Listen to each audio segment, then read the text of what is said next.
स्वागत है दोस्तों आपका फिर से हमारे YouTube चैनल पर। दोस्तों आज हम कक्षा 9वीं सामाजिक विज्ञान में अध्याय 6 है हमारे पास जनसंख्या। इस अध्याय के जितने भी वस्तुनिष्ठ प्रश्न हैं उन सारे प्रश्नों को आज हम इस वीडियो में कवर करेंगे। तो दोस्तों अगर आपने अभी तक हमारे चैनल को सब्सक्राइब नहीं किया है तो चैनल को सब्सक्राइब कर लीजिए ताकि ऐसे ही नए नए वीडियो आप तक हमेशा पहुंचते रहे। देखिए दोस्तों हमें यहाँ पर पहला प्रश्न दे रखा है बहुविकल्पी प्रश्न, यानी कि एक प्रश्न है और उसके 4 विकल्प हमें दे रखे हैं। उन चारों विकल्पों में से जो एक विकल्प सही है वो हमें यहाँ पर इसका उत्तर बताना है।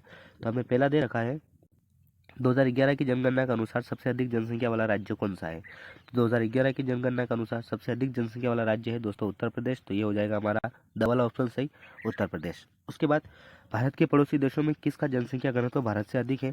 तो दोस्तों ये जो हमारा नेपाल पड़ोसी देश है, बी वाला ऑप्शन सही होगा आपका। यहाँ की जो जनसंख्या घनत्व है वो भारत से भी अधिक है।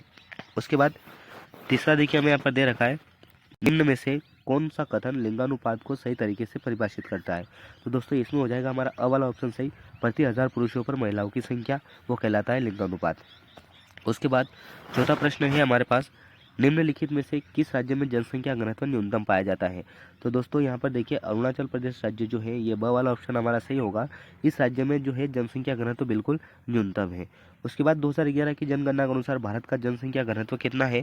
तो 2011 की जनगणना के अनुसार भारत का जो जनसंख्या घनत्व है दोस्तों वो हो जाएगा हमारा यहाँ पर देखिए ब वाला ऑप्शन सही, 382 व्यक्ति प्रति वर्ग किलोमीटर।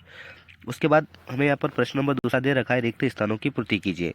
पहला है एक वर्ष में प्रति 1000 व्यक्तियों में मरने वालों की संख्या को कहते हैं। तो दोस्तों एक वर्ष में जो अगर प्रति 1000 व्यक्ति मरते हैं उनकी संख्या को हम कहते हैं मृत्यु दर। तो पहले रिक्त स्थान में हमारा आएगा मृत्यु दर। दूसरा लोगों का एक क्षेत्र को छोड़कर दूसरे क्षेत्र में चले जाना पलायन कहलाता है। तो दूसरे में हो जाएगा हमारा पलायन। 2011 की जनगणना के अनुसार भारत में साक्षरता दर थी दोस्तों 74.04। तो ये हो जाएगा हमारा 74.04।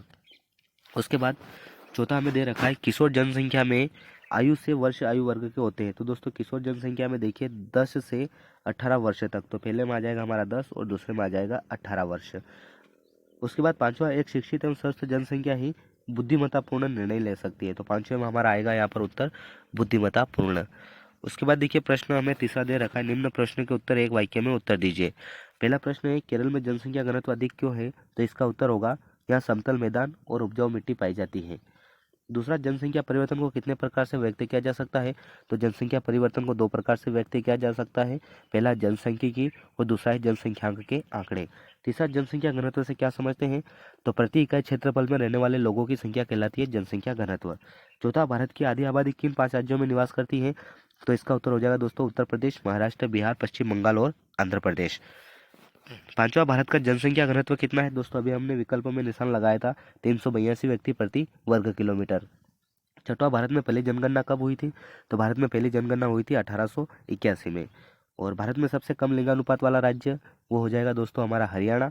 और आठवां भारत में सबसे अधिक लिंगानुपात वाला राज्य है केरल।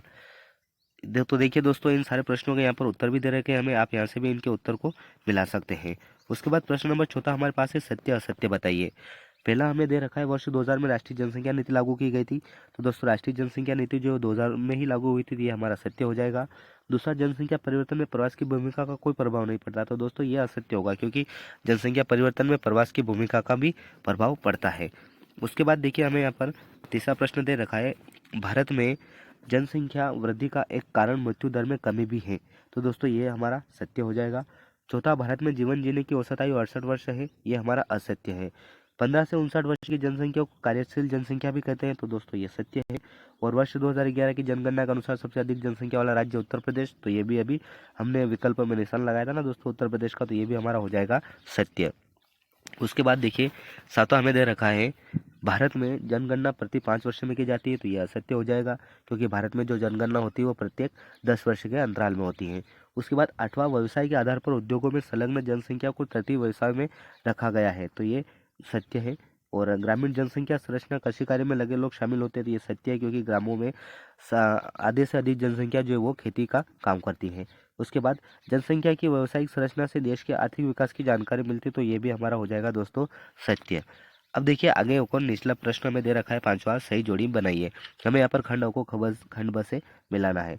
तो पहला हमें दे रखा है सिक्किम की जनसंख्या। तो मिलेगा दोस्तों ये ए वाले से सिक्किम की जनसंख्या जो है वो है लगभग 6 लाख के बराबर। उसके बाद पहली जनगणना दोस्तों पहली जनगणना हुई थी 1872 में। तो ये मिल जाएगा हमारा अ वाले से। तीसरा है संपूर्ण जनगणना। तो संपूर्ण जनगणना हुई थी वो 1881 में, है ना। तो ये मिल जाएगा हमारा ब वाले से। और बाल एवं युवा वृद्धि ये होता है, देखिए दोस्तों, बाल, युवा और वृद्धि ये आयु संरचना है। पहले सबसे पहले बालक होते हैं, फिर वो बड़े होते हैं तो युवा कहलाते हैं, और फिर जब वो उनकी उम्र हो जाती है तो उसको हम वृद्ध बोलते हैं। ये वायु संरचना कहलाती है ना। तो ये मिल जाएगा हमारा स से आयु संरचना। उसके बाद क्रियाकलाप के आधार पर। तो क्रियाकलाप के आधार पर क्या होता है दोस्तों, नगरीय एवं ग्रामीण संरचना। तो ये मिल जाएगा हमारा द वाले से। तो देखिए दोस्तों, हमने यहाँ पर खंड अ को खंड ब से मिलाया। और इस अध्याय में जितने भी आपकी परीक्षा के लिए महत्वपूर्ण वस्तुनिष्ठ प्रश्न थे, उन सारे प्रश्नों को हमने इस वीडियो में कवर करने की कोशिश की है। तो दोस्तों, अगर आपको हमारा वीडियो पसंद आए तो आप वीडियो को लाइक कीजिएगा, और चैनल पर नए हैं तो चैनल को सब्सक्राइब करके इसे अपने दोस्तों के साथ शेयर ज़रूर कीजिएगा।